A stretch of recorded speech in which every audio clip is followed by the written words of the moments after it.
Welcome back to Rise to Liberty podcast. This is the Sunday stream, which Kyle normally does over on his channel, but today I'm doing it on mine. So today's guest is Kyle Matovcik, second appearance on Rise to Liberty. It's been a minute. How you doing, Kyle? Excellent, man. I was just looking before the show, and my wife and I made breakfast and everything, and I was like, when was the last, or when was I first on his show? And it was December of 2022. So, almost 2 years ago, man. That it doesn't feel like it. No. Yeah. It feels like 5 years. Yeah. Well, yeah. So she asked me right after. She's like, "Well, how long you been doing this?" I'm like, "Yeah, about 3 years." And those 3 years have been action packed, and I've learned so much, changed my worldview, and yeah, it's been crazy, man. The last 3 years have been something else. I'm sure people say that all the time, but I don't know. Maybe it is my bias, but I feel like the last 3 years have been definitely something to revel at. It's been crazy to say the least. Yeah, so I just passed my third year in July, and it definitely doesn't seem like 3 years, that's for sure. But I swear, just like spending time on Twitter ages you, or X, whatever. It just ages you like 3 times faster than most people. Yeah, you got to have a temperament, and you have to know when to just lay off. So I kind of like almost go in phases. Most of the time, it's like straight to the jugular, no bullshit. If I see somebody fucking around, I call them out instantly, or just fire off a thought. But like the last week, I'm kind of in like the down cycle where like there were so many arguments that I wanted to get into, and I'm like, nah. I'm good.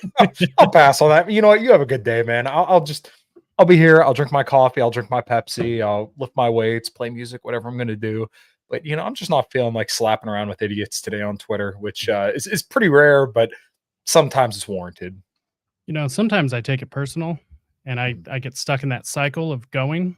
It's usually when I comment on like a local news thing, and all of a sudden I get dog piled on because I have a whole bunch of liberals coming from Salt Lake City, dog piling on top of me because I said one wrong thing that they didn't like. Because God forbid I say that terrible people can have terrible opinions.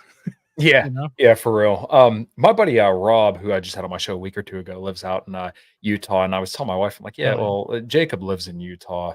And then I just kind of put it together. Rob does his Salt Lake City sit down or whatever, and he's one of the guys from like the Manosphere space, and me and him become super tight. It was kind of funny because he he blocked me forever ago, and I didn't know why. And I reached out to one of our mutual friends. I'm like, oh man, well that's kind of a bummer because like I thought he was a good dude, but it was probably my fault, and it was my fault. But then he unblocked me. And I'm like, he never unblocks people. So like right after that, he's like, you're all right. And he's like, I'm glad that we kind of smooth things out. So some of those guys are like, man, do you have like a private spurg out like that we just don't see? I'm like, nah, man, I've spent a ton of times with you guys online.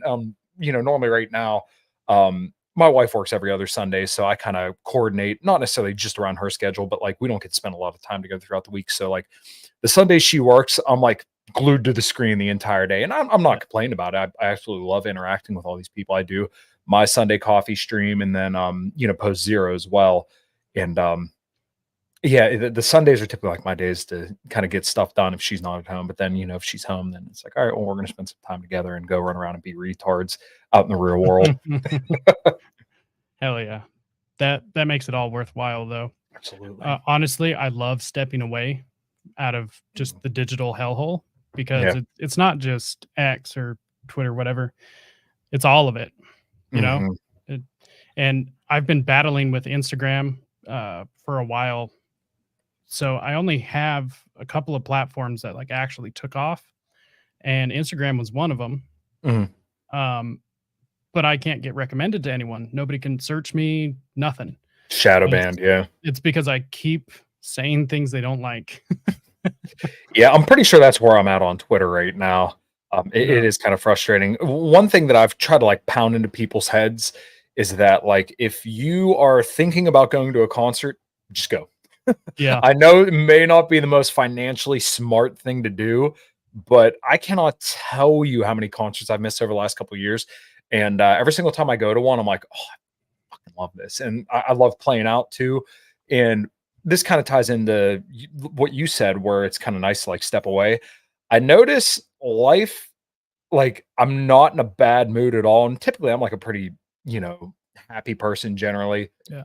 Not much of like a black pill kind of guy, but like, um, I want to say it was early July that a Common Crown we played. No, it might have been late July then. Um, we played our charity show, Rock for Life. Yeah. We headlined. No, we were the second to last band Friday night, so we had the most people for us, which was awesome. And then that Sunday night, we opened for Hinder, which was like did the Yeah. probably one of the coolest. So it was at this venue called the Raindrop Inn. And another cool thing was we were the first band to ever play that outdoor stage because they just finished Wow. building it. So, Oh yeah. yeah, super, super cool moment. And so we opened for Hinder, and there was probably close to 1,000 people there. And I called it like the pig pen because it's like in a giant fence. There's like hay and shit on the ground. Like, yeah, it looks like a pig pen. So, we played that and just the response was overwhelmingly awesome. I mean, people came up to us. We were standing there signing CDs, taking pictures with people for like an hour after our set, like to the point that like Hinder was going up and people were still coming up to us and talking to us. So What a it was cool just absolutely experience. incredible. Yeah, but though to your point, that entire weekend, I hardly talk shit on Twitter. I just kind of like threw up some pictures of the weekend. I'm like, hey man, this was fucking awesome. We had a good time. Go check out a Common Crown. And you know, next year we're gonna be crushing it even more than we are this year. But you know, just like when I'm doing stuff like that, you just don't think about politics and you're like, yeah, you know what? I really don't give a shit about that stuff all that much. Yeah. Like I still love talking about it, although like this year seems to be a little bit more monotonous. And I feel like we're just like stuck in like this time loop where I feel like we're back in 2016 and people are repeating the same thing over and over again. You know what people are going to Same. say. Um, and like the one thing that comes to mind was when Mark Zuckerberg admitted that he censored a story on Facebook. Like he literally admitted this in like 2021, 2022, and everybody's like, "Oh my god, look, he admitted it." I'm like, am I the only one that remembers him literally saying that he did this like Yeah. 2-3 years ago? Everyone's like, "Oh my god, it's such a big deal." It's a big deal then too, but like, why are we rehashing this over and over and over again? And it's like this 24/7 news cycle that people just Yep. can't break out of. So, I know I rambled a lot there, but yeah, it's basically just like everybody feels the need to have an opinion 24/7. There's some shit I look at and I'm like, just don't care. I don't have a comment. I Yeah. don't know. I don't know. So here's the thing, like politics, it's pointless, right? Yeah. Because it really is like feeding the beast by playing into it in the first place. Yeah. None of it really matters. Mhm. But on the opposite side of that is even if you don't care about politics, politics cares about you. Mhm. And so I'm one of those people, I can't be told what to do. That's why I didn't do well in school. Yeah. It's like, so I don't know. I'm torn. It's like I'm still involved with my like state LP because I absolutely love those guys and gals.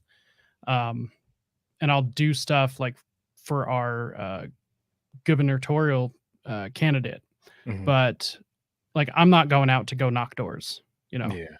I mean, so I was or am, I guess, technically still chairing my county affiliate, but we're not doing anything. I mean, Chase really sucked whatever life was left in the room out. And Yeah. that was, well, it is what it is. But it's just interesting because everyone is so uptight about it. Mhm. But literally, like you could just go with your family, go have a good day, and then realize that maybe some things are screwed up around the house. So maybe you start buying some like all natural cleaning supplies or Mhm. like there's things you could do in your home and you don't have to talk about it online, you know? Yeah, honestly, yeah, you don't need to have an opinion about anything Nope. 24/7. You don't always have to post up what you're doing all the time. Yeah. And heaven forbid, I don't know why, but I reactivated Snapchat after not having it for years and Oh, years. And like it's a nice way to kind of keep in touch with some people. And there's people I haven't talked to in years that like reach out to me like, hey man, you know, hope you're well. And that was kind of cool. But um, you know, something like that is a great way, and not like great in like a good way, but it's a great way to just kind of like constantly update stuff. So like when I'm at a restaurant or something like that, because I'm like a fat kid at heart. So my wife and I love to go to all these different places to eat. hell yeah. Um, I usually have to make a conscious effort to be like, okay, leave that down. You don't need a picture of this. You don't need a picture of that. There's somebody right in front of you. Life is happening in front of you. And it reminded me of a moment where I used to play in a band called Wretched Hive. And my buddy Greg invited me to his birthday party, which is at this bar called Sing Sing, where they have like people go up with a piano and they start playing songs and sing, and, everybody Hell sings yeah. along, and it's really cool. And the guy playing piano told me, put down your phone, life's happening in front of you. And he was pretty shitty about it, but he was 100% right. I was in the wrong there. And Yeah. I think about that. I'm like, man, like all the time. And everybody's guilty of it. Myself, everyone, of just walking around and doing this all the time. I get it, because you constantly want to see what's going on. You want to be more informed. You just want something kind of churning the wheels in your mind. But, sometimes, probably more than we do, it's necessary, like we were saying earlier, unplug and enjoy what's right in front of you, whether that be, required of you or not. And like, in my job and my field and what I like to do, um, you kind of want to be so busy that you're not constantly doing something like that. And like I said, I'm definitely guilty of not kind of setting correct boundaries with technology sometimes. Yeah. But as I was saying earlier, when life is going really well, when let's say we all go out on my bass player and singer's boat, or we're playing an awesome show, I don't even think about Twitter. I don't think about anything like that. I'm like, man, just like doing this right now in the moment is so Yeah. fucking cool that I'm not worried about anything else. And I find those My moments to be the most. dopamine is flowing. I don't need nothing else. Yeah, pour me Yeah, another dude. shot of Crown, brother. See, like I'm totally on that wavelength, because it's Yeah, like, first of all, I never wanted to be involved in politics right. ever. Like, for the longest time, I loved libertarian literature. Yeah. Any chance I got to talk to somebody about it, I would just go off like a madman, Mhm. like a autistic spaz. But it got to a point where I was like, well, I've got to put my money where my mouth is. Mhm. And then you get into it, run a few elections, because right now I'm currently a candidate. I'm not doing anything with it. That Mhm. it's pointless. I'm not going to raise money, and so I would rather raise money for like building a farm, Yeah. getting my family out of the city, different things like that. Like, there's Yeah. just so much time that I could just spend not doing politics. Mhm. And by not doing them, that's exactly what they don't want. So therefore it subverts it. And so it's kind of interesting that way. I do want to stay informed enough, because I have a major internal struggle, and it usually comes out of my mouth when somebody will give me an opinion about whatever world issue, Israel, for example, but Mhm. yet they don't know who their city councilmen are Right. or their county commissioners. Like, they've never been to a meeting. It's like, go fuck yourself. You shouldn't have an opinion. Like, Mhm. you are a child in the adults room. Go sit down. Like, it's just ridiculous. It's like, so you can stay informed about somewhere halfway around the world that you'll probably never go. And even if you did, you would probably have a shit time because you're a shit person. But you're going to tell me what they should do because you've never Mhm. been over there. But yet you can't tell me who you should have voted for, who you should be talking to on a regular basis, because they're the ones that increase your taxes directly. They're the ones that affect your roads, your utility services, all of these things, and you don't even know who they are. And guess what? That's where all the corruption happens, because I actually pay attention to mine, so I see it. Yeah, I remember my bass player telling me about he recently just left his it was a part-time thing for him, but he was county commissioner of Armstrong County, which is one county over for me. And I remember Word. him telling me there were people who were making 60 grand a year. And this was probably 5 or 6 years ago, before Yeah. 2020. So I mean, it was decent, pretty damn good living to work part-time at the county. I'm like, holy hell, these guys are making a damn good living Mhm. working part-time in their local offices. Like, people have no idea how deep this shit runs. And Oh yeah. And it's it's a club. yeah, right. Yeah, Like, you got one to that play ball. generally, yeah. And I remember him telling me about like some of the meetings, and just like ancillary, just irrelevant bullshit that people come and complain about. Dude, And it's Twitter in real life. yeah, pretty much. This person did this zoning, this or They said that. this. Oh Yeah. my god, I couldn't fucking imagine. I mean, I kind of stepped away from Libertarian Party stuff because I felt like my life was just getting so busy to the point where I'm like, something's got to go, and Yeah. that was it. Back probably late 2021. I still support people, and I still, host candidates on the show and talk to people, and obviously, if there's Yeah. good people, I support them regardless of party. But I kind of wanted to talk to you a little bit about this as well when it comes to, like, the Mises Caucus stuff. Um, I kind of removed myself from it entirely. I still have, Base. a lot of respect. Yeah, a lot of respect and love for Angela herself. Yeah. But to me, it kind of looks like right now what she's doing is making the best of a bad situation. Because if we're being honest, the Mises Caucus was a failure. And part of In this the isn't, end, yes. yes, or at least in its current state. Not saying that things can't be improved, but like when you look at it objectively from what they stated to where we are now, they failed completely at their mission. Oh, it And died the second Dave dropped out. As soon as I think it it died. was confirmed. Like, I mean, it Yeah. was on that path, but there was Yeah. still energy, you know, and that's Yeah. what we needed. But as soon as Right. it was like 100%, he's not. I mean, there were rumors going around. Like, I Mhm. already assumed he wasn't going to because he hadn't said anything. Yeah. And honestly, I don't blame him at all, even No, though I neither do I. still think it's shitty because it's like, well, the only reason I got involved and paid all this money and like did all Mm. this stuff and like sleepless nights, phone calls, emails, just like started up a county party in my area, like Yeah. went out of my way was because he was going to run. So I felt a little betrayed, but I looked at the state of the party and I said, I wouldn't want to represent that. Like, I I don't like telling people, "Oh yeah, I'm part of the Libertarian Party." Well, especially at this point, that's why I've just kind of checked out because I can't sell the party with Chase leading it, Yeah. and he's not leading it, but he's the face. So it's like, Exactly. Yeah, and this kind of goes to like when I tell people about the whole red pill space, which um when I say that, people are like, "Oh, Myron Gaines, fresh and fit and Pearl." I'm like, there's like a whole world beyond those three retards that nobody knows.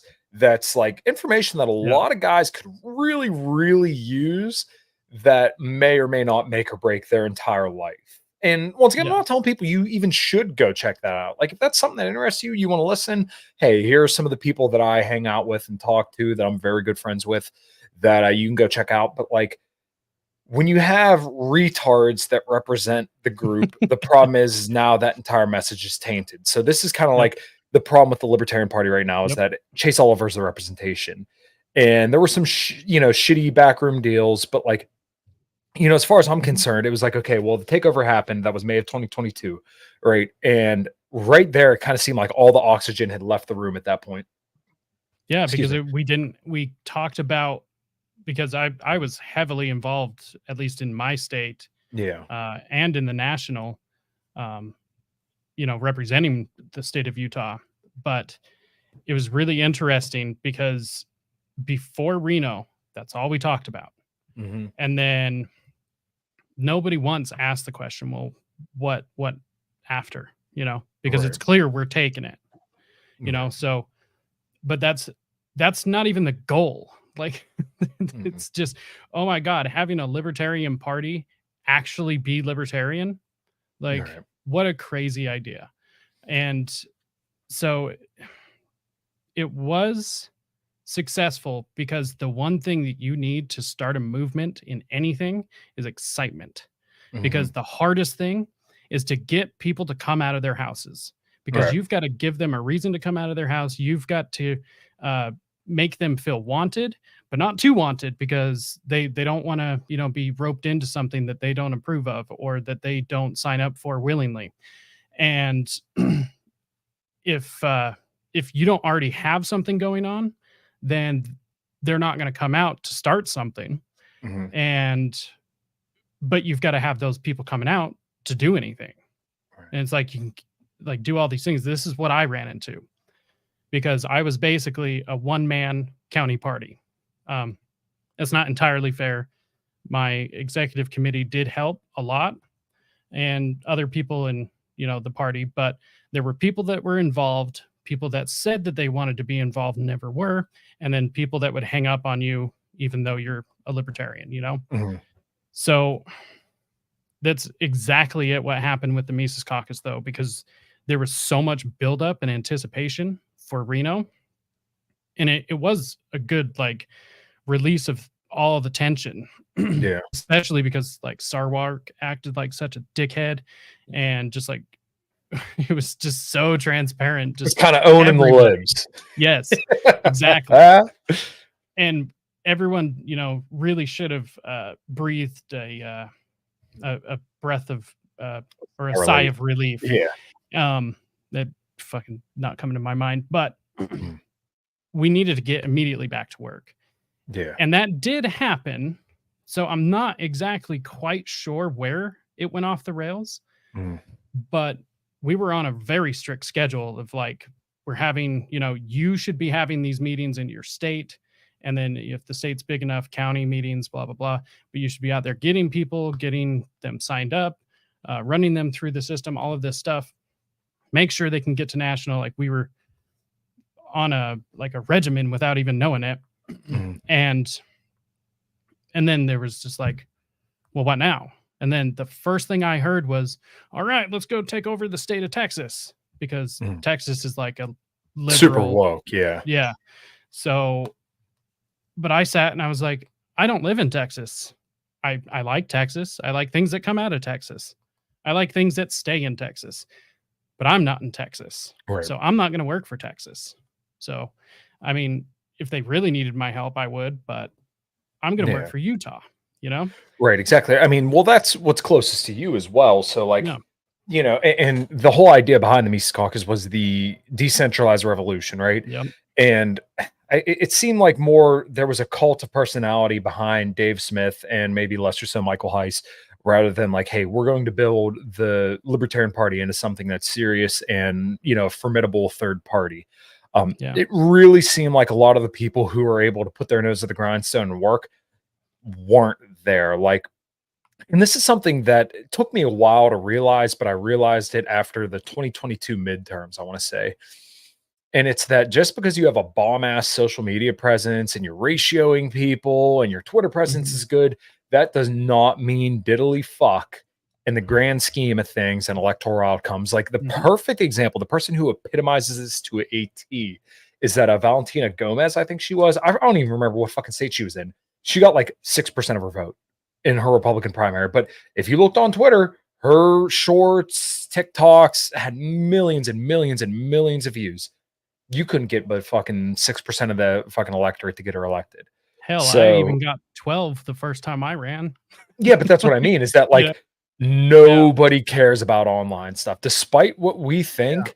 And like just because you go on Joe Rogan, just because you went on Tim Pool, I hate to say it, it really hardly moves the needle. I made a joke in a private in one of my group chats with some of the anti-war guys that I'm like, if you went on Timcast, chances are you're going to lose. Like, just because you're running the campaign and you go on a big platform, that kind of makes me think, oh yeah, you're probably going to lose because, as much people hate to admit it, the loser brigade, if you will, of the Libertarian Party, they were willing to do the work. I'm not saying that ever transferred over to electoral outcomes, but like they kind of know how to keep the party running. And it seems like right now we're kind of floundering. And all credit and respect to Angela. What she did this year with the National Party was, awesome, incredible. Never seen anything like it. I feel like the softly endorsing Trump, which is what she's done, and it's undeniable. I feel like that's just making the best of a bad situation because there's no good way to spin Chase Oliver other than just a complete total failure of the Mises Caucus. The way that she did spin it, it's like, let's support him in swing states. I was like, oh my God, that's genius. Like, well, that's what I mean. Standpoint, dude. Yeah. I was lost after watching the convention that whole weekend. Right. I was like blown away. I kept repeating it. How is she going to do this? Like, how is she going to do this? Because she can't come out and be like, well, I don't support him either. That's like career suicide. So the way that she did that, I was like, man, that's great. You belong in politics. there was really no other way to do it. I just And get he still helped him. Yeah. Like, the thing is like, a lot of people don't realize this, but there's a lot of things that happen on behind the scenes because Mhm. you're 100% right. Mhm. Online is like, well, it's just like going to like a gala or like a black tie event, you know, Mhm. you're pissing into the wind.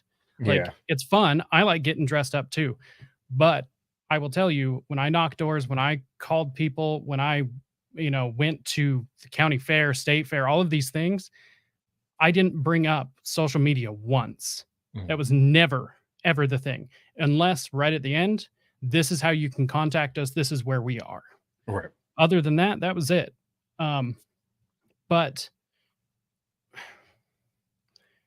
here's the thing is that there's so much that doesn't get talked about, Mhm. which is probably for the best. But at the same time, you have people screeching because you don't see some empty platitude. And that's what the loser brigade cares about.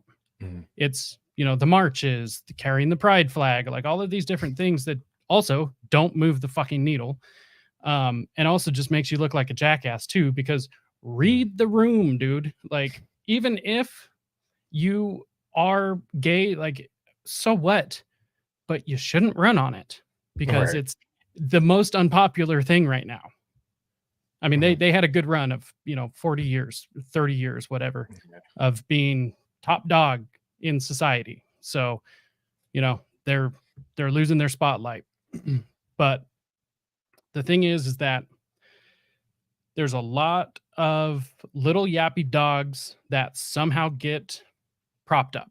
Mhm. And the people who actually do the work, pay the money, they honestly don't even ever show up. Most of them don't have Twitter, Facebook, nothing. Mhm. And that's what it is. Angela went on to a show right before she did my show recently, and oh, it's Liberty Dad, I think. Oh, yeah, D.L. Cummings. Yes, Mhm. that was a wonderful show, absolutely wonderful. And the reason why is because he was asking some tough questions. If you were paying attention to this stuff online, she answered honestly, Mhm. and not only does it make sense, it completely changes exactly what's happening here. Mhm. So, because here's another thing, there's always two sides, right? So that's why a leadership position in any politics, you just stay quiet. But yeah, there is bolstering, I guess. It's like, ooh, look at me peacocking. Mhm. That's what it is. Yeah.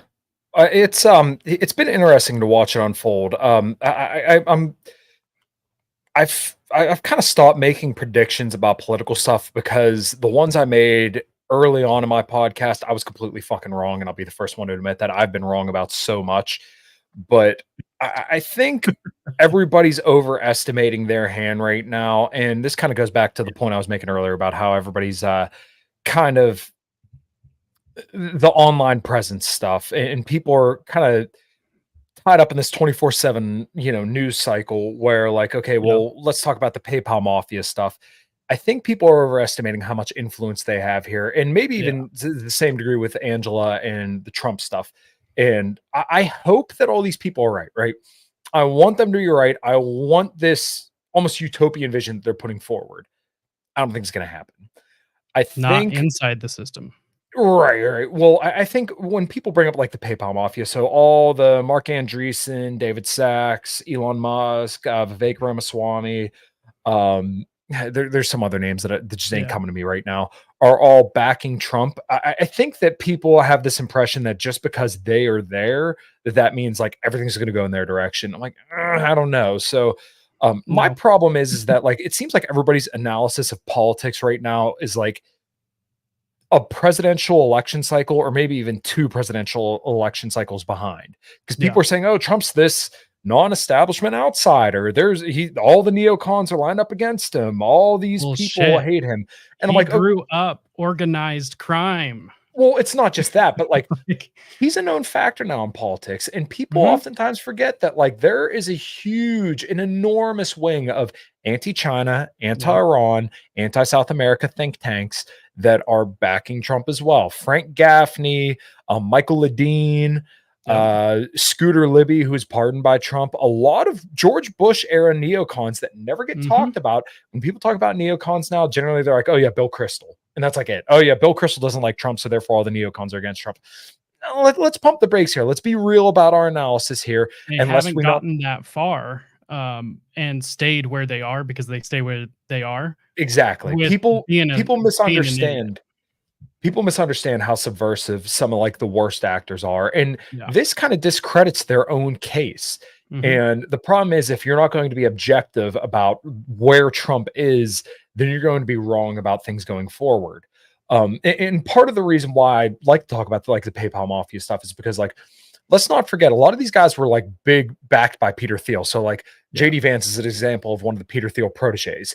And the reason why I'm so skeptical of going whole hog on Trump, as a lot of people have, for not entirely bad reasons, because like the people that we're up against are so bad. Like I threw out the tweet that like the Democrats are so bad that they deserve to lose, but that doesn't mean that Trump deserves to win, right? Yeah. And like people won't understand the point I'm making there. But like, Trump isn't good. He's just an average guy, right, but the Democrats are so bad, it makes him look that good. That's the exactly. thing. The bar is set so low.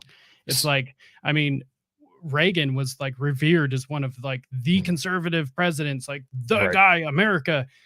He introduced like no fault divorce and like he banned machine guns, like all of Mhm. these terrible Price liberal. controls. Yeah, exactly. And then him, I think or his campaign paid $10 million to keep the Iranian hostages his Mhm. first election cycle. So Iran was going to release the hostages, send them Mhm. home, and Reagan's campaign said, "No, no, no, no, no, no, no. We'll pay you $10 million to keep them We got for to run another on 2 this. months." Yeah. Yes. Like, and this is like the conservative. Go Mhm. fuck yourselves. You guys are a joke. Like, Yeah. And I think that's kind of where it's we're a at with Trump. tetherball, you know? Yeah, it's so funny because I keep saying it and people don't want to acknowledge it, but Trump's running like a low energy DEI campaign where every single thing is Mhm. Michael Tracy. If you want to follow somebody who has like a good understanding of politics right now, an objective analysis of both sides, Michael Tracy is the guy for that. And he's been one of my favorite people to follow Yeah. just because he nails it every single time. Where pretty much Trump's campaign now is if you don't vote for me, then you ain't Jewish. But oh yeah, I love that line. Well, Um, I'm not Jewish, so yeah, well, exactly. Um, I think the thing that people are discounting is that because JD Vance is a Peter Thiel protege who pretty much put up Palantir, which is like this global spying system that works yep. directly with the CIA. Um, the Republicans are big supporters of anti-BDS laws and like supporting Israel to a T. Yep. And people are like, oh, Trump's like the anti-establishment, anti-CIA candidate. No, pretty much the entire No. Republican Party right now and the entire right half of like America, right, I don't want to say right half, but like right part of America is like all CIA spooks. I mean, Joe Kent, a lot of their talking points are laundered through the CIA, through the NED, the National Endowment for Democracy, when they talk about China or even Iran or South America. Yep. Um, and what I kind of see potentially coming down the pipeline, and I'll admit I'm wrong if this turns out to not be the case, is this global spying apparatus that tracks you down, and if you criticize Israel, then you go to jail, you get fined, something happens to you because you're going against the grain. Because all Mhm. these people are fervent Zionists, and people could sit there and say Trump's a free speech warrior, but he was the one who signed anti-BDS laws in Mhm. 2019. And people never talk about this. And I'm not saying there's some kind of like giant JQ conspiracy that controls the world, but Yeah, we it's can't not, but it kinda is. right, but you can't ignore Yeah. that influence. And I've also posited this a lot too, that pretty much anything that the US or the Israeli government accuses China of, the US Mhm. and Israel are actually guilty of. So like, genocide, they Yep. accuse China of it. Okay, well, what's going on in Palestine right now? Organ Uh, harvesting, child yeah, trafficking, all that stuff. Yeah, labor camps. and that's not to In say that they don't do it either, but It's like you can that's one of definably you could prove this stuff with the Israeli yes. government or, like, spying on Americans, like, you realize, like, Israel had actually wiretapped phone calls between Bill Clinton and Monica Lewinsky, like, this is documented and proven, So, and there's a theory, sorry to interrupt real quick. no, There's you're a good, yeah. theory that the entire point of Jeffrey Epstein Mhm. was for Bill Clinton. That's Mm, what that was the entire point of everything that Jeffrey Epstein did, because you gotta realize, and I know you do, but the mm, listeners or viewers have gotta realize that Jeffrey Epstein is one of thousands of people doing this. yep. Like, this is not new. Sexual blackmail within organized crime, which Mhm. was started by the mafia. Uh, you know, where's my Ryan Dawson ding? But Ah, so the mafia starts sexual blackmail. Like they're the ones that invent it. They're the ones that refine it. So of course they're going to be the best at it. yeah. And also, Trump learned from Roy Cohn, who was involved with all of them. So this is also why they can't get any dirt on Trump, because he knows how to not be blackmailed, because Mhm, he knows how to blackmail people. mhm, Um, but the thing is that if you just start paying attention to anything and just scratch below the surface even a little bit, the thing I did, um, so I've stopped paying attention to politics, but I've just been researching the hell out of everything. Started mhm. with the False Memory Syndrome Foundation. At this point, I'm pretty sure the whole field of psychiatry is just bullshit. Like, I'm pretty sure the whole thing. Uh, Like, yeah. Sigmund Freud, before him, w- in our culture, we didn't have the thing where, like, you get called crazy. Mhm. That comes from Sigmund Freud. He started that. Wasn't he also a convicted, let's say a sexual crime offender to not offend the YouTube algorithm? Like, Fan of the documented? playground. Fan of the Mhm. playground, yes. Yeah. Um, Uh, I mean, and that runs really deep in these circles, mhm. in the spooky circles. Um, and here's just kind of where I am with politics. None of it matters because they're all playing for the same team, and it's all the same goal. Yeah. And no matter what side you get in, it doesn't matter, because Yeah. they're instituting a plan to make sure that we're all controlled. Alright. And we will take the chips. We will live in the 15-minute cities. We will Mhm. do all of this. And I'll tell you right now, I got to send this to you. Mhm. Where it is going to be unveiled is here in the state of Utah. And they're going to do it at our next host of the Winter Olympics.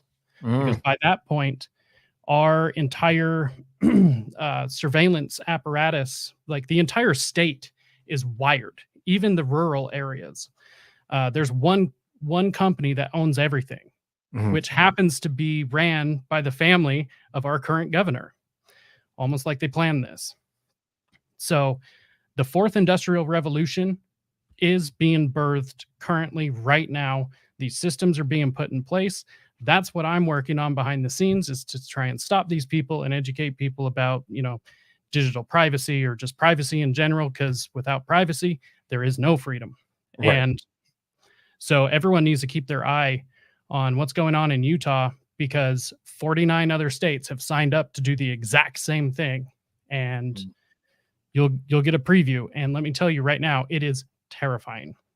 Like, it will take away everything everything that makes humans human. Like, the ability to have dignity in dying, the ability to not be surveilled 24/7, the ability to make our own choices, the ability to have access to information, whether it's good or bad, Mhm. for our brains to develop in a way that we can tell the difference between good and bad information. Everything will be controlled. It's Yeah. It the seems like scariest thing possible. it's kinda funny that you kinda went there because it's almost like not almost, we are kind of already there with the way our algorithms work, Mhm. and because they pick up on your behaviors, right? People Oh, are, yeah. like, freaking out about AI right now, but, like, I feel like you could almost argue that AI has been around for a lot longer than we even realize. And Yep. it's through these algorithms. They learn what you do, they learn what you look up, and they start recommending you Yep. things. And then you kind of get moved around. And I've made this argument for a while now, like all these Trump indictments that people are freaking out about. I don't believe any of them are actually genuine. Like people are like, oh, they're going to throw Trump in jail. They're going to put him in handcuffs. No, they're No, not. this is all kayfabe. This is fundraising. This gets everybody worked up. And guess what happens? Mhm. Trump raises millions. The Democrats raise millions. I The refuse. anti-hero. Yeah, exactly. I absolutely refuse to believe that this is anything genuine because, we got to the point where Obama was no longer feasible. Like you couldn't continue the Mhm. woke stuff. So people say, oh, Trump wasn't supposed to get elected. Okay, but he did. So what do you do with Mhm. that? Because you can't make that argument that he wasn't supposed to get elected at this point because he did. Yeah. And then it's funny because like all these people say, oh, 2020 was stolen. Okay, but then the same people that will tell you it's stolen are telling you that you have to go vote in a Yep. rigged system again.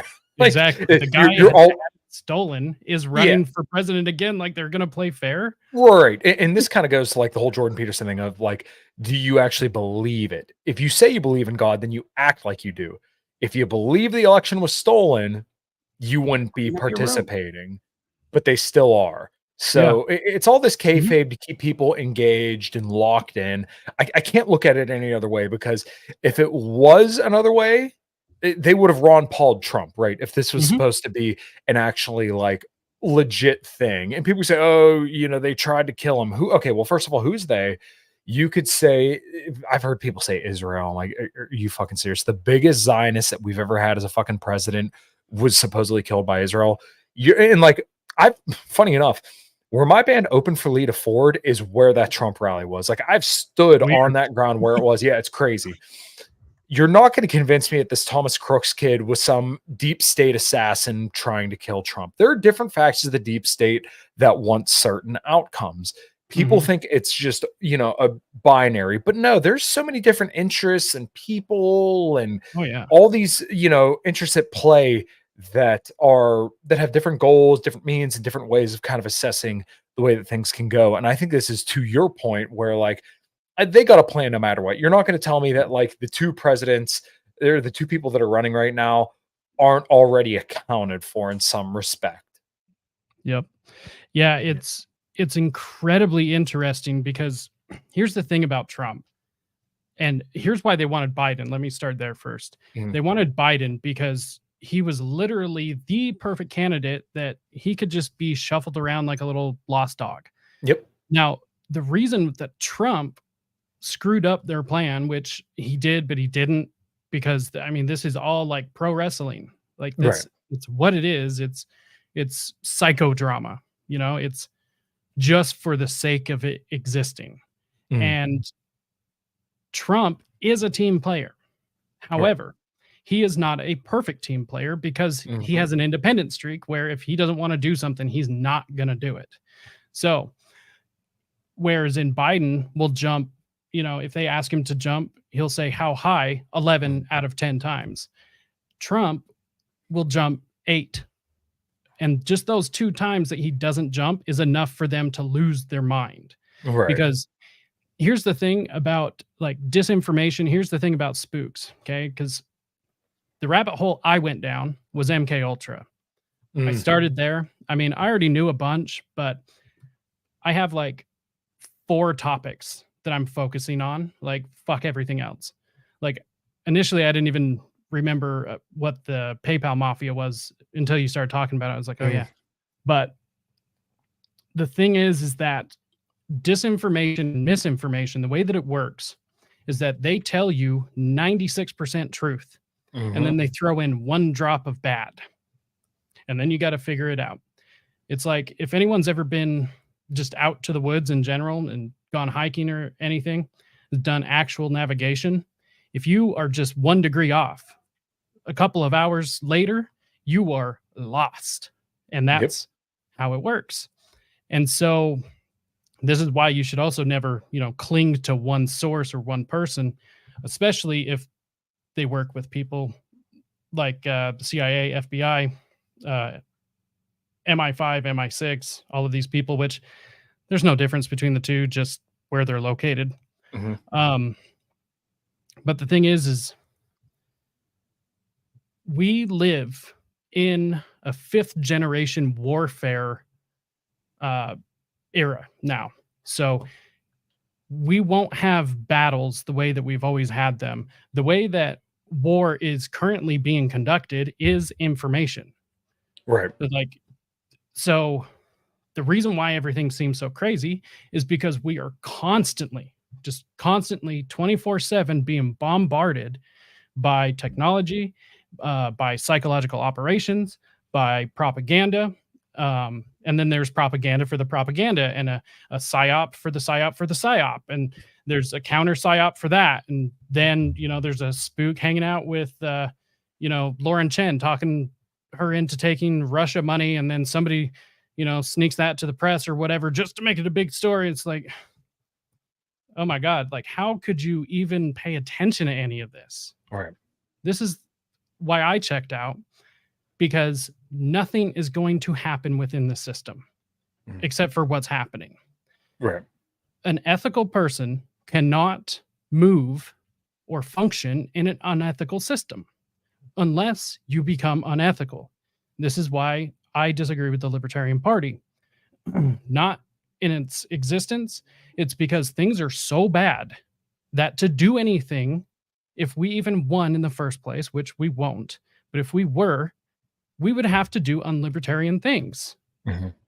But these libertarians aren't even willing to work with somebody who has a different idea, or realize that, hey, Chase isn't the right guy. Like, maybe sometime in the future, but just for the optics of it, get him the fuck out of here. Like, yeah, you guys don't understand politics, because this is a popularity game. So here's the thing. Anyone working within the system is a spook until proven otherwise. Like, it's a good assumption. Like, I hate to make it sound paranoid like that, but with as much connection as there is to everybody and everything, like, there's just no way for it to not be. It's like the 6 degrees of Kevin Bacon or whatever the hell that was. Yeah. We're all interconnected. That's why when COVID was first launched, that's why everything was so swift and uniform. That's why when the system was put into place, it took over, and it took a matter of a couple of days to shut the entire world down. This is the system that we are supposed to be going into, and just walking in and them letting us tear this down. Bullshit. This is a couple 100-year plan finally being executed. They're not going to let, some naive, little kid basically walk in and just start slashing taxes. It's not going to happen. So that's the trick. Now, the thing is, the only way to get out of that is literally just the agorism side. Don't participate in it. You gotta get outside of it and parallel economy. Right. Well, that's why basically refusing to adopt the language and, like you said, kind of not participating is kind of the way out of it. And like you said, Paul, you cannot care about politics, but politics does care about you. But, the most you can do is realize, okay, well, this is where I'm at, and I'm going to reject the premises put upon me. And even this applies in more realms than just one too. So when it comes to, let's say, the manosphere space, we talk a lot about frame, right? Yeah. And it's almost like a corny kind of phrase, but at the same time, it's very, very important. So my buddy Nuclear Cadillo always says this when people start saying, oh, a good man wouldn't do this, a good man wouldn't do that. He always replies with, I'm not a good man. Because it's not about the definition that they give you. It's about the definition you're choosing to use. Yeah. Or and I always try to get people to think about this as well. Whenever I see people saying, oh, well, they did this to Trump, therefore I'm going to do the opposite, or I endorse Trump. It's what they want you to do. I don't want to be led. I want to forge my own destiny. Whether, you shouldn't want to be led from the front or from the back. And this is what a lot of people are doing right now, is that they're being led from the back when it comes to oh, I'm going to support Trump because of this. If you want to, I have no qualms about that at all. And if you say it's lesser of two evils, fine, we agree, do what you want to do. I'm telling you, I'm going from where I'm assessing the landscape, right? I have my own principles, thoughts, ideas, and I'm going to assess the political landscape based on that. I'm going to lead myself because I don't want to be led. Fuck all Yeah. you guys. This is where I'm at. This is the way I'm assessing the situation, and I'm going to act accordingly. If you want to play, circle jerk politics, whatever, I'm okay with that. I have no problem with people doing what they want to do.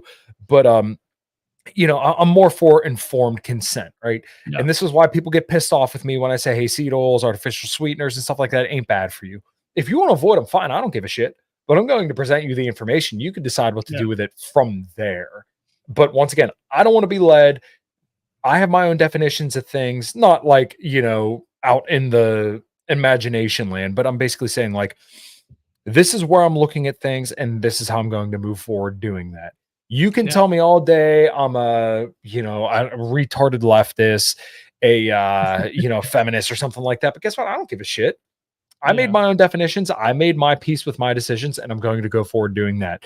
So, like, a lot of guys in the red pill sphere may tell you, oh, well, the faux red pill sphere, dare I say, like Fresh and Fit or something like that, will tell you, oh, don't get married. Well, I'm married because I want to be. That's it.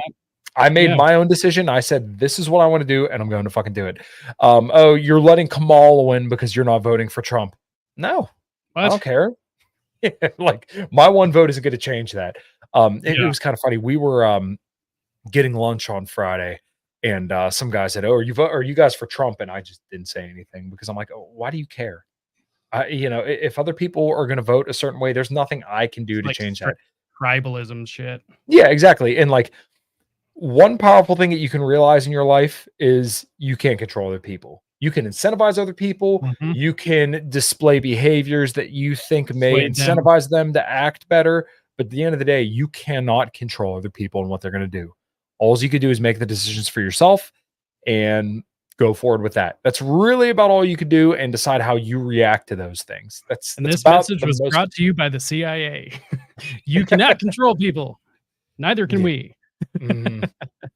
No, I agree with you though. It's really interesting because okay, here's where it really all clicked for me, where I knew I was not going to stay in the space that I am. Is anything to do with transgender, whatever. Like, pick whatever part of that you want to talk about. It doesn't matter. Every single argument positive for it, or that its existence, that it's care and not some fucked up science experiment. Like, any positive view is contradictory in 100+ ways. Like, there is no consistency. There's no logic. It's built on lies and manipulated data, like all of these terrible things. And then you start realizing, shit, almost everything is. like Bill Gates has been known to say this several times over. There's video of him saying it. One of his favorite books is How to Lie with Statistics. It's very easy.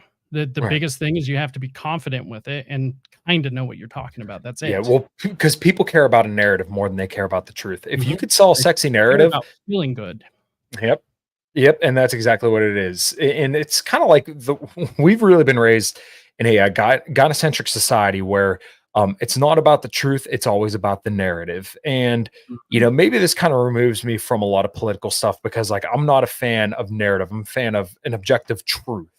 Right. Yeah, good. Oh, I was just bringing this up. I was going to send this to you. We're not going to go through it. There's a lot to go through. Yeah. I will throw it in the chat though, and I'll send it to you so you can share it out and stuff though. Sure. This is a part 1 of a multi-series that I will end up doing. There's tons of UN control here in the state of Utah. The LDS Church is involved. The Shriners, Freemasons, like all of these organizations are involved, and it's very clear.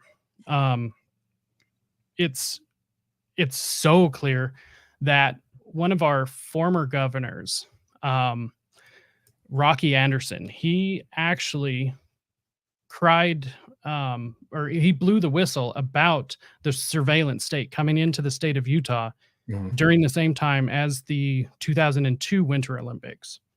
All of a sudden, after 9/11, boom, we have the NSA data facility in Lehi, Utah.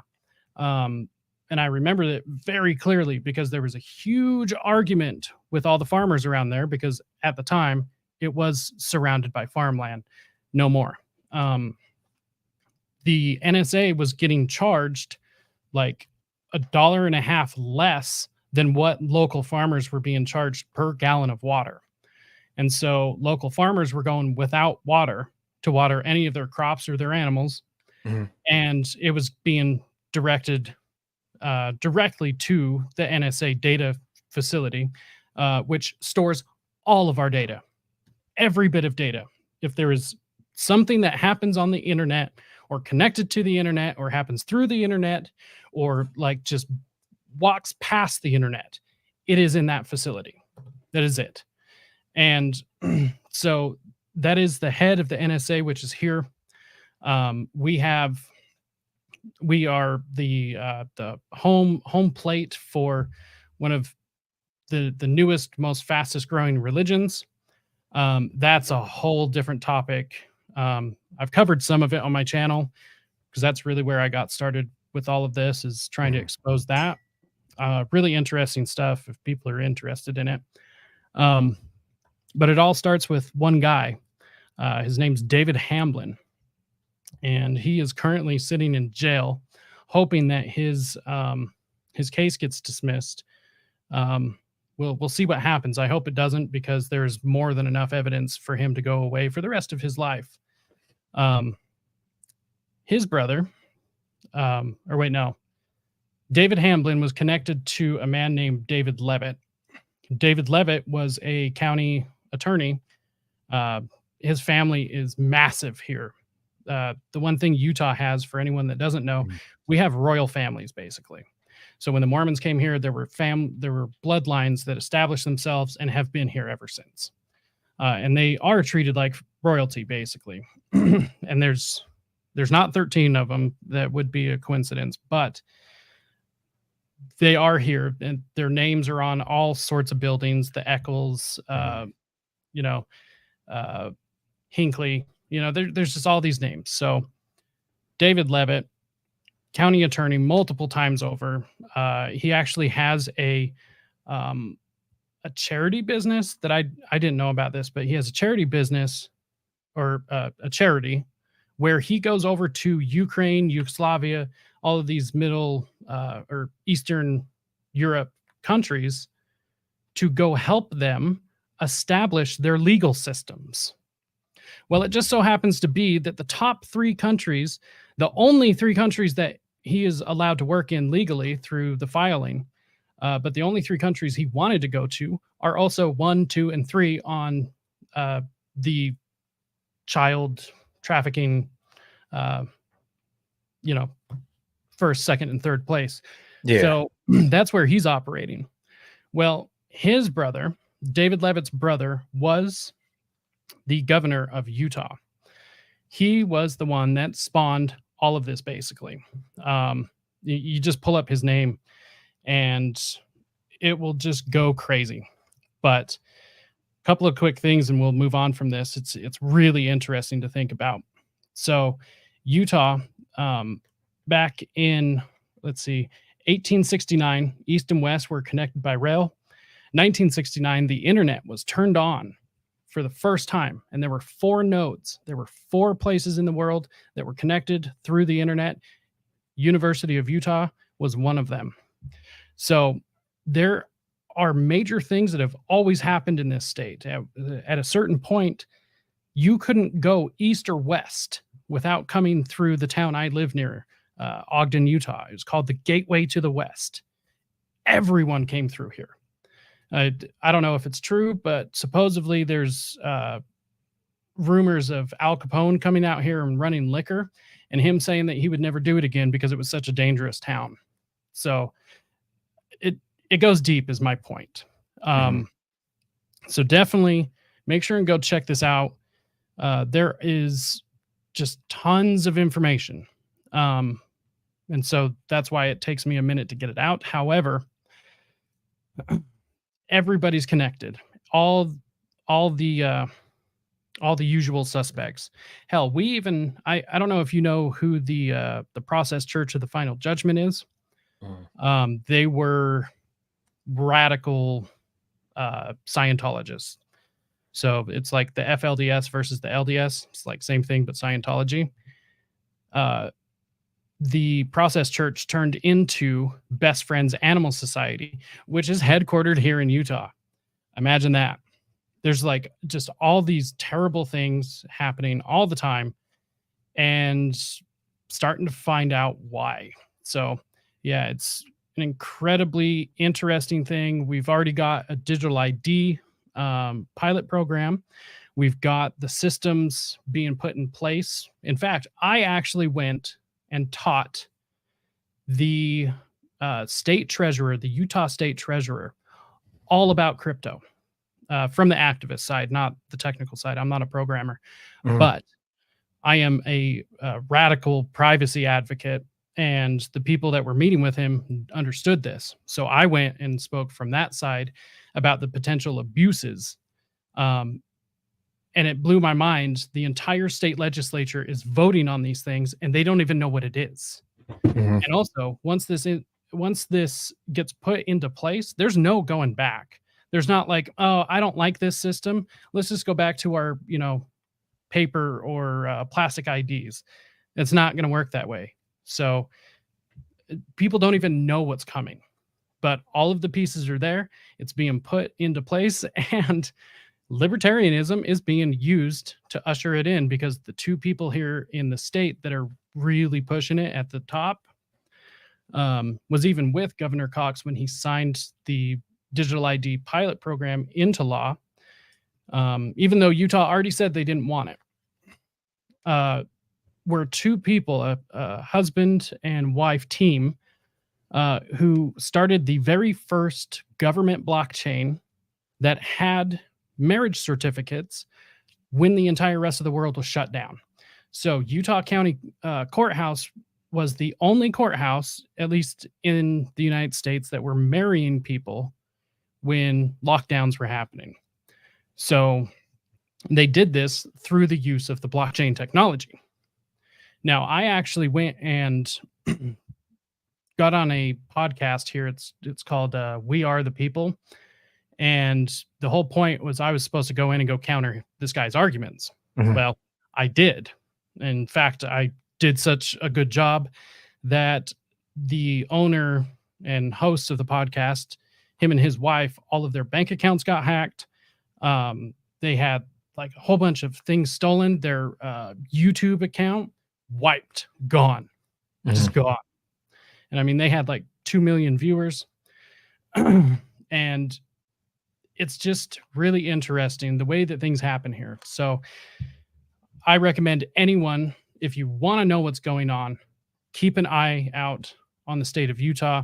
There's so much going on here, and nobody even knows. Everyone's worried about Trump and all this shit. And it's like, hey, like, the mark of the beast is here. Guys, look over here. Yeah, I think most people think it's coming from like New York or California, but I think that's by design. That has to be by design, because it sounds like there's like, I'm picturing like a finger on a quarter, and the quarter is holding everything down that's coming down the pipe. And this metaphorical hand is waiting to be lifted, and nobody knows about it, because once again, we talk about California, we talk about the lawsuits, the presidential election, but like a lot of things are coalescing where you're at, and nobody talks about it. But I think I cannot think that that's by accident, and that's where I'm always at with a lot of this stuff. It's like, well, why are you hearing about that, and why now? It's the long con. And this is what's frustrating, is people want to pretend like this doesn't exist, right? I am so sick of the term conspiracy theory. It makes me want to puke. Okay. Yeah. Almost everything is a conspiracy. It's literally just two or more people working in secret. Like, that happens all the time. It doesn't have to inherently be bad. However, it is more likely to be a textbook definition conspiracy if it's nefarious. However, there are good conspiracies, believe it or not. Now, why would anyone think that this doesn't happen just because it's not like Hollywood? which is also another conspiracy. Mhm. Go fuck yourself. Like, there's a document after Kennedy was killed. I can't remember the number off the top of my head, but it was literally the CIA talking about how to weaponize the term conspiracy theory. Mhm. And that was in the 60s. Like, Yeah. we are so far past that. Like, I read stuff now about like the mind control stuff and like the torture they did on people. It's heartbreaking. It truly is. And it's even worse now because what the hell do they have? You know? Exactly. Yeah, and I think a lot of people kind of misunderstand how far along we are. And this is kind of goes back Mhm. to the point of where I think people are so far behind in their analysis. It's like, man, technology changes fast, and we are still so far behind in how we understand a lot of this stuff. And to assume, like, people are now starting to say, like, oh, mainstream or alternative media is now bigger than mainstream media. It's like this was kind of Yeah. like the deal almost 8 years ago at this Yep. point. Now we're finally getting to the point where it's like, oh, these mainstream alternative media, as I call it, um, this is kind of saturated with a lot of like spooks, CIA assets, and stuff Yep. that's purposely put there to mislead you or to make you think a different way than you otherwise would. Like, if you don't think alt media is compromised, I don't know what to tell you. Like, people that go on some of these podcasts, I notice it. And I think Tim Pool, Joe Rogan, where it's just like this constant drip of just Mhm. CIA, assets and information that's poured into your brain to distract you from what's really going on. Stuff Yeah. like what you're talking about here, or when you talk about foreign policy at large, where it's largely lies by omission, and I Mhm. think that's by design. Is that they want you to be completely misled. But once again, to go to another point that you brought up, where they're telling you the truth in a lot of the situations, but they're not telling you the whole truth. And Mhm. that not telling you the whole truth is plausible deniability to tell you, we told you the truth. Yep. They just didn't tell you everything. Well, and that's the problem with the 9/11 truth community, Mhm. especially at this point. Like, there was some straight legitimate people doing some very good work in the beginning. Yeah. And up until recently, I mean, I was just talking, or I had sent a message to Ryan Dawson about this because he's updating his documentary Empire of Lies, I think is what it's called. Mhm. Uh, just update it because he's better at making documentaries now. And he even told me, like, as soon as this documentary's done, I'm washing my hands of the Mhm. 9/11 movement. There is way too much kookery going on. Like, and I said, I thought this was pretty funny, but I said that it's interesting to watch all of these no plane people, or a plane didn't hit the Pentagon people, literally just gargle this bad information, which is Mhm. verifiably false. You can go on and find pictures of the wreckage. It's that simple. Right. Google doesn't even hide it. So, and yet there's still people out there pushing, like, ooh, what happened to building 7? Yeah, it's weird, but it's not as weird as you think it is. Right. Because what they want is they want you to go out there and say, well, the official story is obviously bullshit. That's clear to anyone with a brain. But what is it? And then you go up the mountain Mm. and get lost. That's the whole point.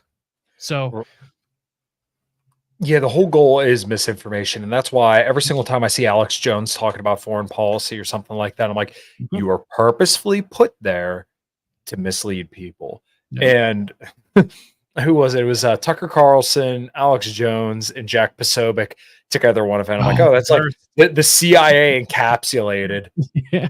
Yeah. the purposely put there to fucking mislead Mhm. people, steer people the wrong way." And nobody calls them out for it. Yeah. And it's so frustrating because once again, a lot of the stuff is misinformation, meant to mislead you or give you a narrative that takes you off the trail.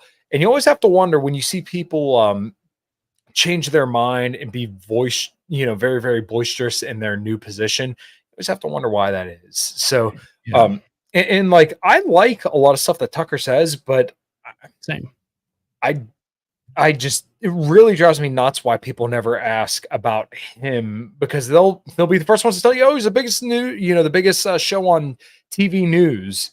I wonder why that is, though. Why is that? And then, Hmm. you guys have all this skepticism about every other journalist, but he doesn't Yep. get the same skepticism. I'm not saying he's wrong, but I'm just saying you're not as skeptical. And once again, I don't think that's a mistake. Well, and here's the thing. I'll key everyone in on a little secret. There is no such thing as ex-CIA, ex-FBI. There's retired, there's not active. But once CIA, once you're intelligence, you are always intelligence. And even if you're not like currently active, going to different parts of the world, doing some James Bond shit, which actually most of the time is not as cool as you think it is. It's just pretty boring. But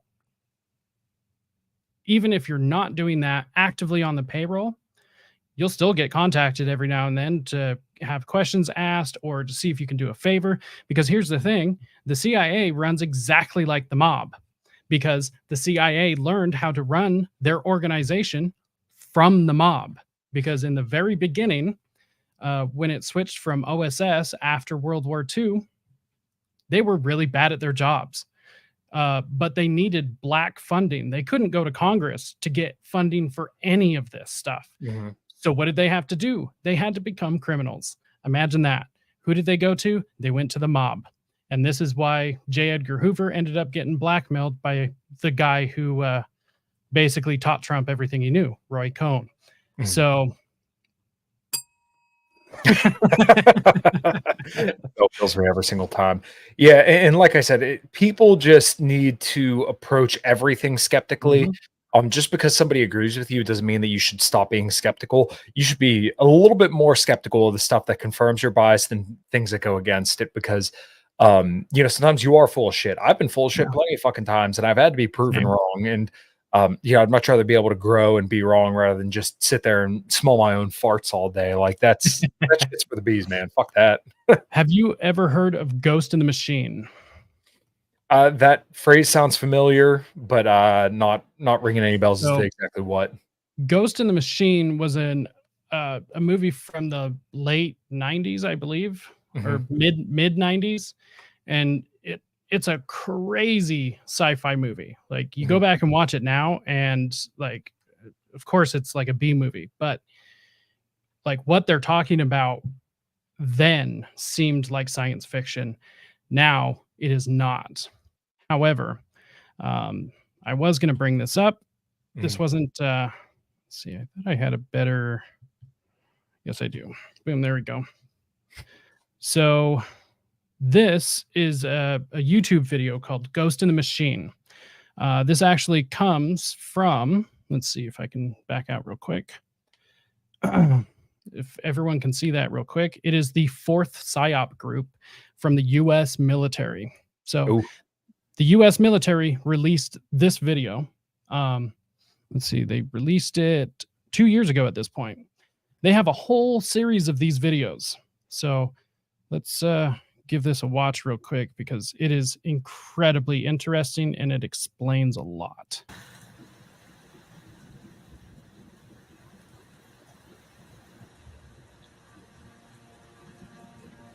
Nope.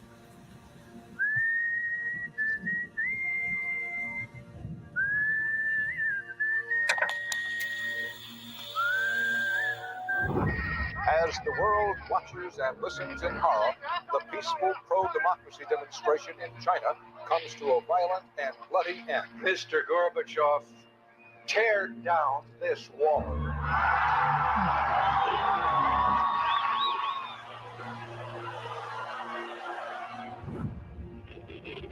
Wolves hiding nearby, whispering do or die around me.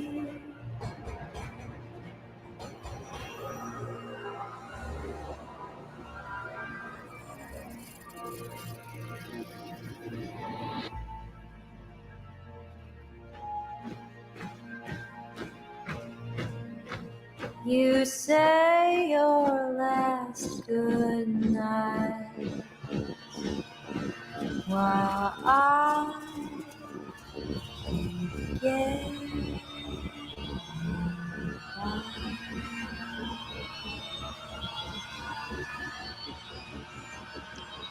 And all the world's a stage. What the fuck? There is another very important phase of warfare. It has as its target not the body, but the mind of the enemy. The target of psychological warfare is against the enemy's mind. It is words and ideas. Ammunition used by Psywar.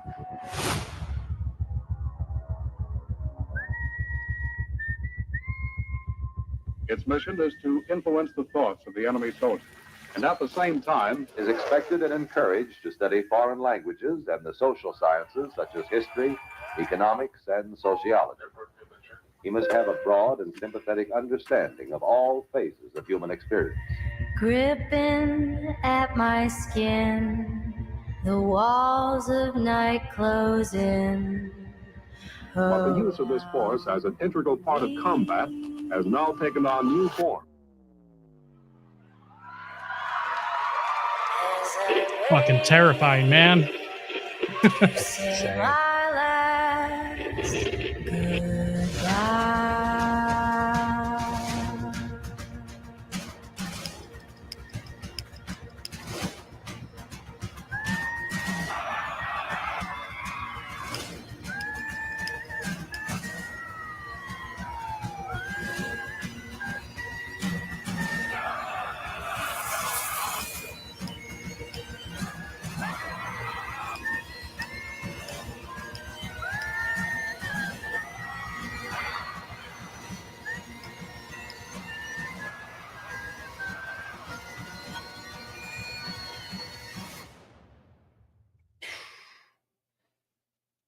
These are the Psywar soldiers. Yeah, dude. Man, What the fuck was that? Like, dude. people have no idea how deep the conditioning goes, dude. By the time you're a kid, Yeah. narratives that you're told your entire life, and some of the World War II questioning poses, it kind of makes you realize how deep this stuff kind of goes. Tell either person, a Republican or a Democrat, one thing that kind of might shatter their world narrative, and you'll see how people react. And that's because, once again, they've been taught these things from a young age. When you question certain myths, and not like myth as in like this is bullshit myth, as in like the general idea that underlies their entire reality. When you question people's worldview or their epistemology, you kind of see where the cracks start, where it starts to manifest, it starts to spread. People really don't like that shit, man. And once again, that is not a mistake. No, and it's crazy too, because I mean, all of this information is public, right? Like I've gone down deep. Like I'm in some deep rabbit holes right now with the research I'm doing. But a lot of this like technique, like how to do these things, it's been out since the 50s. Like there's some things that don't change ever. There's that famous saying, or it's like an idiom, and I think it just explains everything so well, that it's for as many things that change, just as much stays the same. And there are constants. And I mean, that is objective truth, right? Like it's objectively true. The CIA does terrible things. Like that's just objectively true. Whether you agree with it or not, they overthrow governments. Like that's their whole job. And suppose like they are the good guys for a second. Okay. Just think about this. If we have free speech online, then so does China, so does Russia, so does Zimbabwe, so does everyone. So what that means is their job, the CIA's job, if they're protecting America, is to counter whatever information comes in. So when everyone's pushing pro-Israel, and all of a sudden we've got this huge influx of not pro-Israel or whatever side, because I mean, there's not one argument other than the fact that killing kids is wrong, period. Doing anything other than raising them properly to a child is wrong. But that's what their job would be. So just, factually speaking. So if say Russia comes in and like the whole Putin endorsing Kamala, like Yeah. that's obviously a move, because then they've got to come in with counter it. And then they've got a huge push for pro-Trump stuff. Like, because their job is intelligence, and we're supposed to keep secrets from other people to gain the edge. So with social media, like, this is where the battleground is happening. Right. And this is why you can hop on Twitter and it's like you think the world is on fire outside. Like, Yeah. and some people, you know this as well as I do, some people take this shit way too seriously. Oh yeah. Like, dude, it's like a game to me. That, and the one thing that I've enjoyed about all of my involvement in politics and, you know, all of this stuff is I have met the best people ever. Like, Yeah. for instance, you were like one of the coolest people. Like, I love seeing you pop up on my feed all the time, getting to have conversations with you like this. And I never would have met you if we weren't involved somehow in politics in this movement, right? That's the one and only good thing out of it, because what we can do collectively is we can turn this into the decentralized organization that we need to build a parallel economy outside of this and be able to take care of it ourselves. Because unlike some people, I believe that we are responsible enough people to be able to run things ourselves. Right. Like, I have full faith in a majority of people, even if they're stupid people.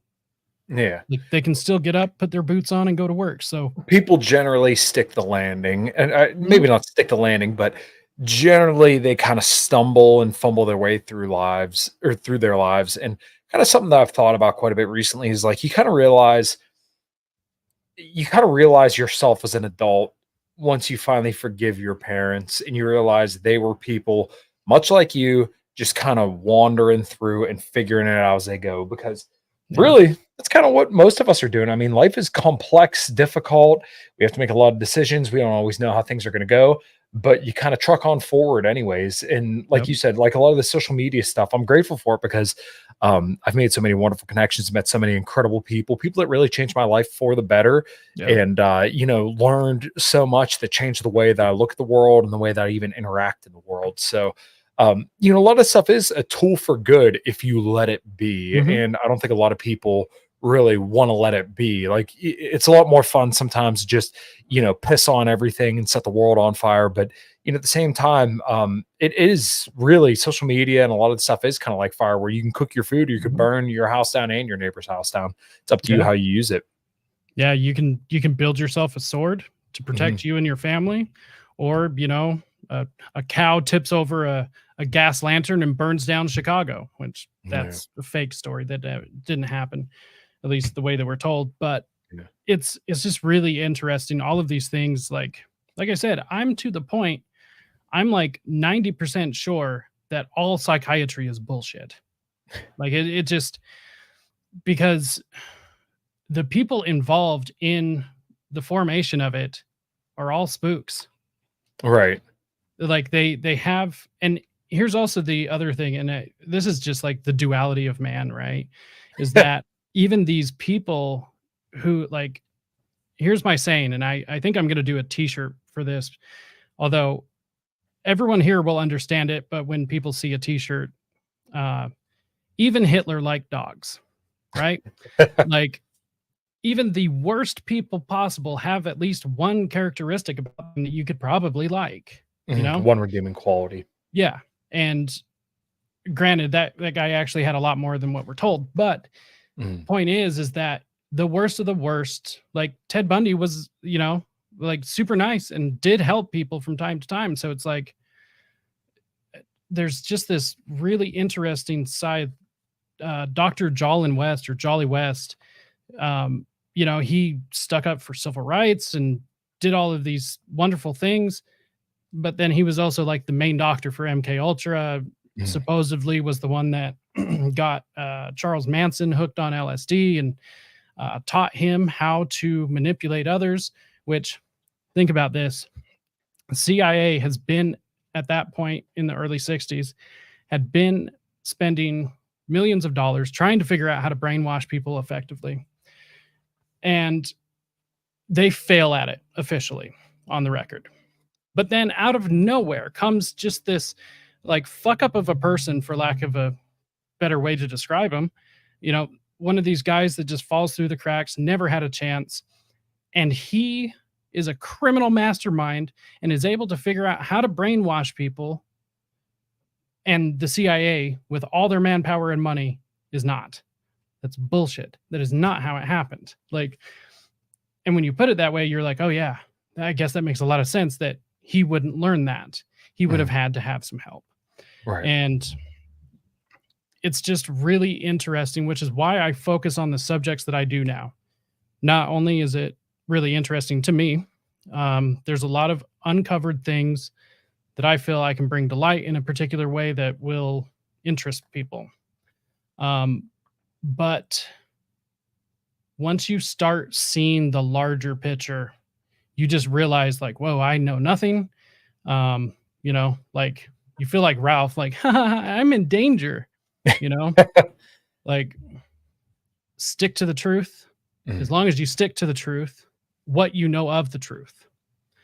You know, I touch fire, that hurts, that's bad, but we need fire. Stick to the truth and you're fine. It will never steer you wrong. But if you find yourself getting mad at something, you're being manipulated. Period. Yeah. And this is what me and my buddy Jack kind of talk about a little bit. He said on my show, tell the truth as best you know it, as detached as possible.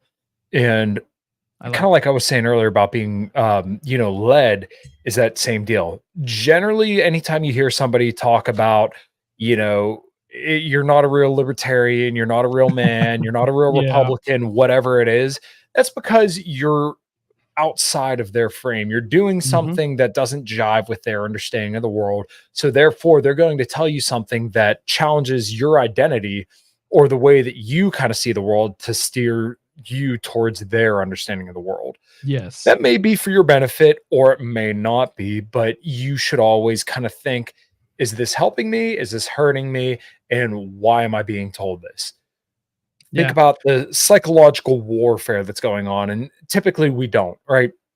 You're just going on Twitter, you see a story, retweet it, share a thought, and then you just kind of go on about your day. But you don't think about, why is this being put in front of me? And is this manipulation that I'm receiving good or bad? Or, you know, let alone why am I receiving it?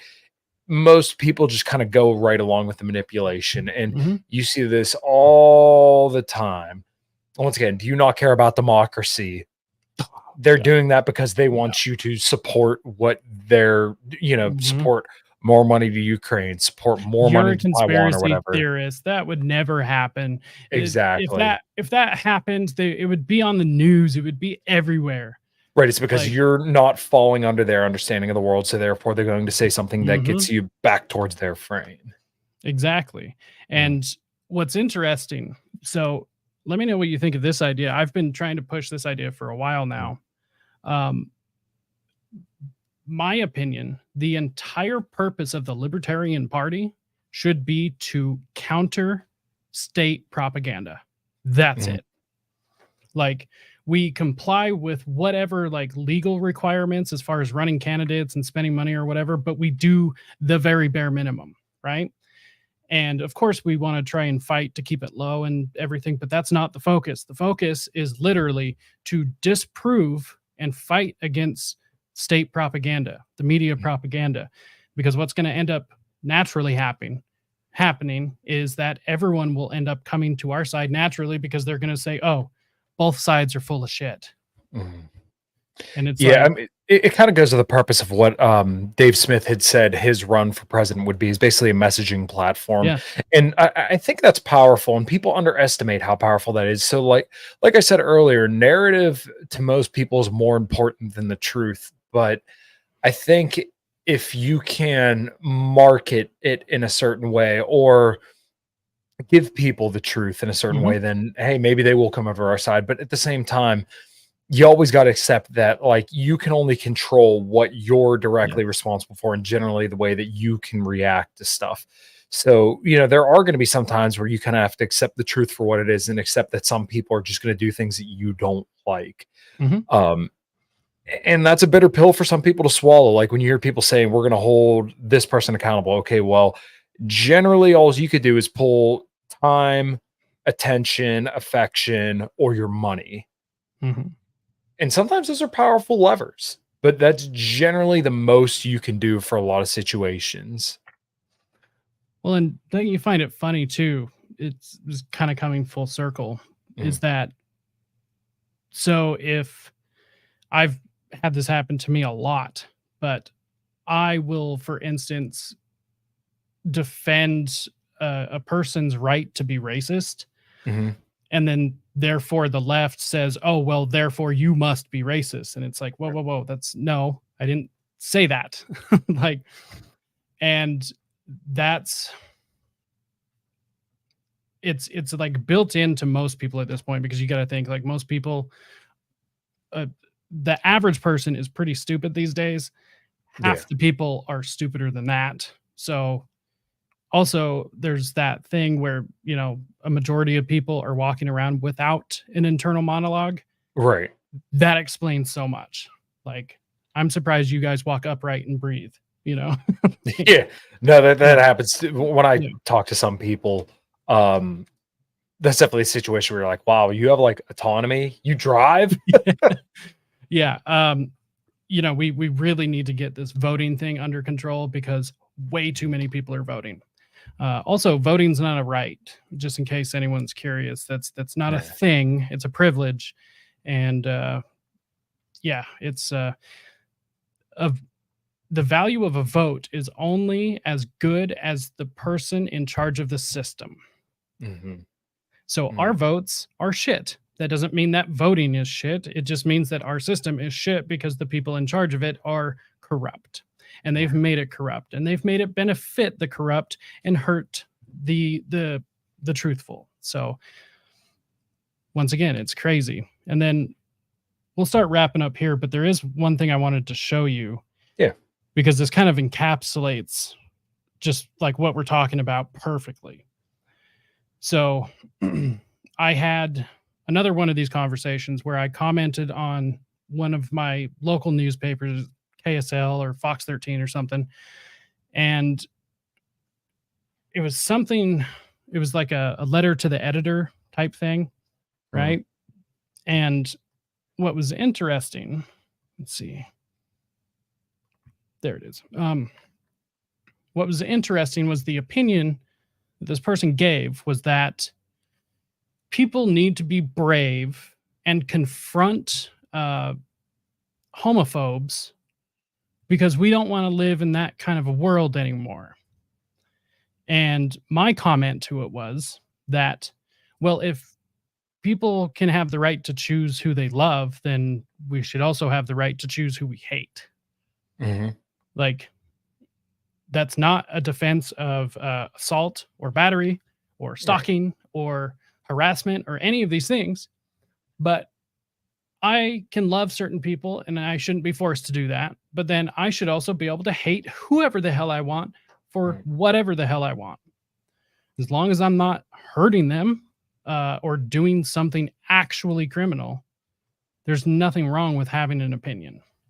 And in fact, they're phobic against homophobes. So it's like, yeah, it goes out of thought crime. Basically, you're off of our plantation, right? We want you to feel like, or we don't want you to feel, we want you to think this certain way.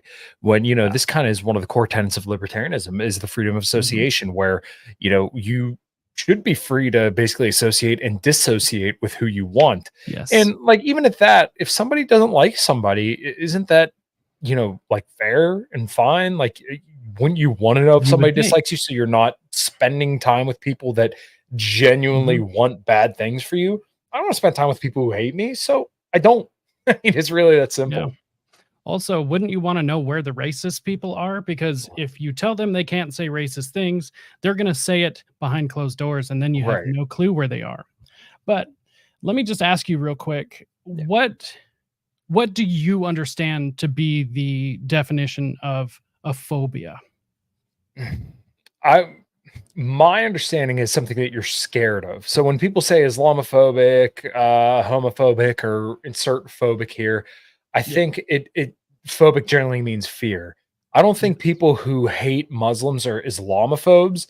I think they just don't like Muslims, which I don't agree with that. I think that's wrong personally, but people are free to do it, and I'm not going to try to convince them otherwise. Or people who don't like gay people. Hey, that's, I don't like, I'm not a gay person, but if people are gay, then I mean, it just is what it is. I can't change that. There are some people on the more hard right now that are saying we should ban homosexuality, but I'm like, okay, well, good luck with that. Let me know how that's going to work out. Once again, I don't think that shit should be around kids, and I don't think that's great, but I can't stop that. I can't control anybody but me. So you're a pride phobe, if anything, because I kind of feel the same way. First of all, not all gay people identify with the pride movement. Exactly, right. And that is the problem here. I hate the pride movement. I think it is a disgusting movement, not just because we're celebrating a literal sex act. Like just everything. Once again, like the whole transgender thing, it's a contradiction the whole way through. And so that is basically everyone's understanding of what a phobia is that it's like an irrational fear. Sometimes can be rational, but there's a difference between being bigoted and prejudice, right? Like words have meaning. So this is the definition, which I think we would all agree with number one. An intense, persistent, irrational fear of a specific object, activity, situation, blah, blah, blah, blah, blah. Yes, irrational fear. Now, the red squared off one, an aversion toward, dislike of, or disrespect for a thing, idea, person, or group. Can you explain to me anything that is not covered under the category of thing, idea, person, or group? No, not really. Not a fucking thing. So we have, mind you, this was just changed like recently, maybe within the last year or so. It comes from dictionary.com.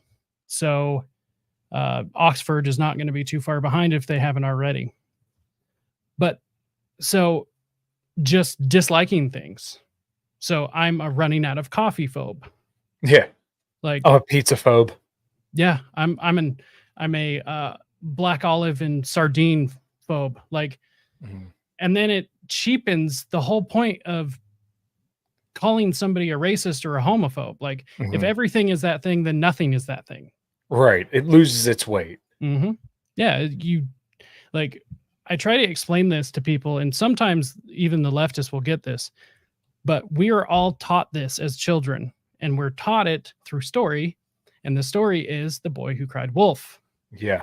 All of a sudden, words don't mean anything if everyone doesn't believe the thing you say. So I just find it incredibly interesting. I was called a homophobe, didn't even express any sort of actual opinion, just said, people with bad opinions have a right to have a bad opinion. And like, you would have thought I kicked a dog. Like, yeah, people lost their goddamn minds. Yeah, for 2 days I had notifications rolling in, and it's insane. So that's where we are in this country. That's where we are socially, and this is why I'm a major proponent of the exit and build strategy. Like the idea that I could just come to you, or I could send you a text message and say, hey, that protein stuff you've been making, I'm hitting the gym. I need to get some stuff. Let me just send you over some Monero real quick. And you get your Monero, you send it out in the next batch of mail, or whatever service. It's like, we can do that. We don't need a financial system behind us. Right. What we have now. Everything the government does is shit. So, and except for hurting people, imprisoning them, stealing their money. That stuff they're really good at, even though they've botched a few times. So yeah, for real. Yeah, and basically, as long as you have faith and trust in a system between individuals, the system generally works. Yeah, imagine believing that people can be left alone to behave properly and not constantly oversought, micromanaged. Yeah. Most people behave well. And then when you have a more connected community, you can spot the bad people a lot quicker because everyone knows each other. Everyone communicates. You're not scared of your neighbors. You know? Yeah, man. And this is where I've been. Like, just the past couple of days, I've been getting back onto Twitter just in time for all the cat and dog stuff. So, and it's like, well, why did the story have to break there? Like, is that Twitter the only place that people can get a hold of these people? And I'm not saying it's happening or not happening. I don't have an opinion, but other than the fact, if it happened to me, I would kill somebody harming my pet like that. So, it's just really interesting when you start paying attention to this stuff, and I'm glad you see it too. I wouldn't expect anything less. So I think we'll wrap up here. Damn, and I wanted to talk to you about lifting weights, so we'll have to do another episode here soon. Yeah, dude, I'm available. You know where I'm at. Oh yeah. Well, that's another thing that I've been trying to focus on is nutrition, cleaning up my house, getting all of like the nasty chemicals and stuff out of my house. It is a hell of a job. Let me tell you, almost everything has some sort of terrible chemical in it. Which is why I actually recommend, I don't normally do this, but there is an app. I will show to everyone real quick. Let's see, where is it? It is called Yucca, which I thought was clever. And there is a free version, but the paid version is literally pay whatever you want. So minimum of $10 donation, and you get it for a whole year. But what it is you scan barcodes, like a lot of these food apps these days, but it tells you what ingredients are harmful. It tells you why they're harmful and actually what they do, because most services don't. They just tell you this is bad. But Yucca will tell you what it is, why it's bad, what it can do to you, and it links to scientific sources. So, and I mean, after COVID, take that for what it is. However, let's see. No. Well, it's called Yucca. Yeah, Anyways. you can kind of see it. So I highly, highly recommend it for everyone. There's already a couple of products that I won't be able to use anymore because it got such a low rating. So it's like, it just sucks. But everyone's focus on Trump, Kamala, all of this shit. The war is happening in our homes, with our families. They're poisoning us. Like, fuck that. I need clean water. I need clean food. I need good conversations with good people. So on that note, any last words? Oh, man. Yeah, the war is absolutely going on inside your mind, and you got to reject their territory, their advances at all costs, man. Jacob, I appreciate you having me on, man. For people who are curious for my perspective, the stuff that I do in Liberty and Health, I usually do that Wednesdays. I do 5 till midnight on Mondays, 8 p.m. Eastern time. Cognitive Vigilance, 8:30 on Thursdays. And then usually every other Sunday, I do my Sunday Coffee and Post Zero, where I'll occasionally host. Jack Napier may host, Nuclear Cadillo may host, David Andrews may host. Hell yeah. I'm involved in so many different projects, so many irons in the fire. And of course, my amazing band with the most amazing people I know personally, Common Crown, where next year I think is going to be a big year for Common Crown. So I got a lot of irons in the fire, but you can find that all Matovcik. If you Google me or go to my link tree, you'll find all that stuff there. Hell yeah. And I will make sure that's in the episode description. Make sure and go check Kyle out. I didn't realize that your YouTube channel was still below 1,000 subscribers. I'm working hard at it, man. So everyone go over and subscribe right now. It is worth it. Most of the time I just lurk because I'm usually busy working myself. Mm. But one of my favorite channels. You have great conversations over there. Thanks, So man. yeah. Other than that, as far as myself goes, this is interesting. I'm trying to find this real quick so we can get out of here, but I did have to bring this up. Let's see. Of course, I wasn't ready. That's all right. So I got an invitation to possibly attend the Red Pill Expo as media this year.